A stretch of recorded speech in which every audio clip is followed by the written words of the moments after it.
پر یہ کونین میں بلند ہے رتبہ حسین کا، کونین میں بلند ہے رتبہ حسین کا، سلطان دو جہان ہے نانا حسین کا،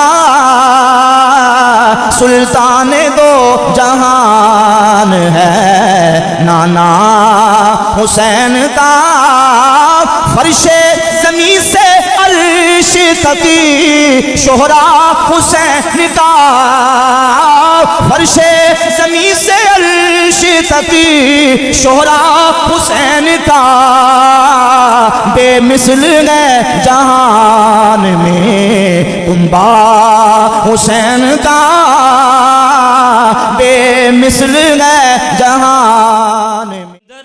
ہم نے آپ سب کے سامنے بھی ہے سوشل میڈیا، جب کہ ان چیزوں کو دکھایا جاتا ہے کہ فلاں نمبر حدیث نمبر ہے، مسلم شریف سے ہے، بخاری شریف سے ہے، فلاں سے ہے، فلاں سے ہے، وہاں پہ لکھا ہوا ہے کہ اہل بیت پاک علیہ الصلوۃ والسلام کے جو بھی نام آئے ان کے ساتھ علیہ الصلوۃ والسلام پڑھا جائے، تو پھر نہیں لکھا، اس میں کوئی صداقت نہیں ہے۔ میں اس کا جواب دیتا ہوں، اس طرح نہیں لکھا، اس طرح نہیں لکھا، میرے بھائی اب میں آپ کو سمجھاؤں گا انشاءاللہ بڑی محبت کے ساتھ۔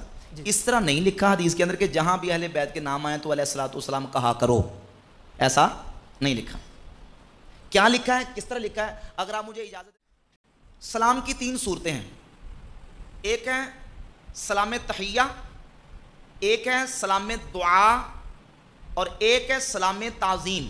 پھر سن لیں، سلام تحیہ، سلام دعا اور سلام تعظیم۔ سلام تحیہ کا مطلب ہے کہ مسلمان جب مسلمان کو ملتا ہے تو اس کو سلام کرے گا، السلام علیکم ورحمۃ اللہ وبرکاتہ، اس پر بھی سلام ہو، یہ ہے سلام تحیہ۔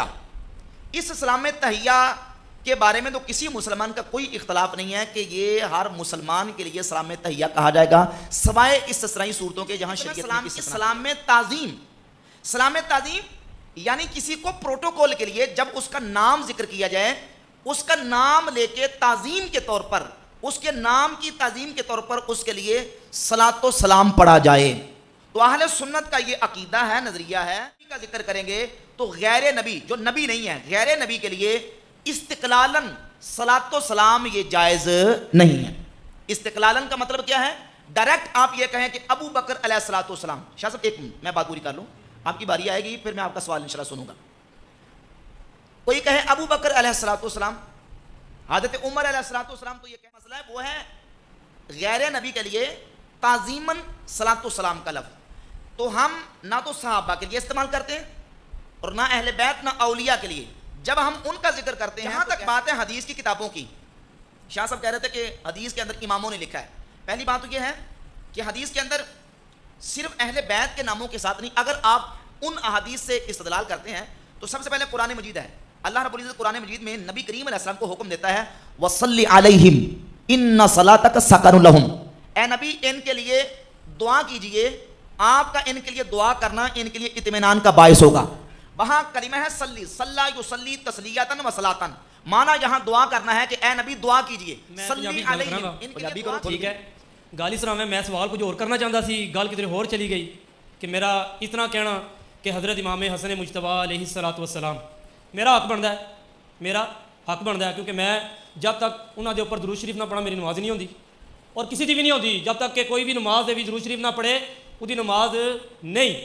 میرا مطلب تو یہ سی، میرا سوال کوئی اور سی لیکن تسی گل نوں کدھر اور لے گئے۔ تسی غیر نبی دی گل کیتی، مفتی صاحب قابل احترام ہو تسی، تسی غیر نبی دی گل کیتی کہ کسی نبی تو بغیر کسی دے اوپر علیہ السلام کہنا جائز انسانوں میں ہن مینوں اس گل دا تسی جواب دے دیو کہ جنہاں دے بارے وچ او پاک نبی جناب مولا محمد مصطفیٰ صلی اللہ علیہ وآلہ وسلم فرمان کہ حسن میرے وچوں ہے اور میں ادے وچوں ہاں، حسین میرے وچوں ہے اور میں حسین دے وچوں ہاں، اے میرا گوشت ہے، میں انہاں دا گوشت ہاں، میں انہاں نال پیار کرنا، میرا اللہ بھی انہاں نال پیار کردا ہے اور تسی بھی انہاں نال پیار کرو۔ سبحان اللہ۔ مینوں یہ دسو جنہاں دے بارے وچ اللہ دے نبی فرمان ہے میرے وچوں ہیں، میں انہاں وچوں ہاں، انہاں دے بارے اگر انہاں دے اوپر اسی انہاں نوں تہذیباً اسی کہیے علیہ الصلوۃ والسلام اور درود شریف بھی پڑھنے ہیں انہاں دے اوپر، کربلا رضی اللہ تعالیٰ عنہ، ان کی مقام و مرتبے عظمت و شان کا کون سنی ہے جو منکر ہوگا؟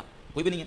ہمارے تو اللہ کے فضل و کرم سے آنکھیں روشن ہوتی ہیں، سینے شاد ہوتے ہیں ذکر اہل بیت کر کے، مولا علی کا ذکر کر کے، حسنین کریمین کا ذکر کر کے، ٹھیک ہے نا۔ لیکن جو عقیدہ ہے اس کو سمجھیں، عقیدہ یہ ہے کہ اہل بیت ہوں یا صحابہ کرام ہوں، مولا علی ہوں یا حسنین کریمین ہوں، ان کا پروٹوکول وہ نہیں جو نبیوں کا پروٹوکول ہے. اس کو سمجھے ذرا نا. اگر کوئی شخص یہ کہے کہ ان کا پروٹوکول وہ نہیں جو نبیوں کا ہے تو اس سے ان کی شان گھٹتی نہیں، کیونکہ ان کا جو مقام ہے وہ نبیوں کے بعد ہے، رسولوں نبیوں کے بعد ان کا مقام ہے. ان کا مقام نبیوں کے برابر ہے. چونکہ روافض کا یہ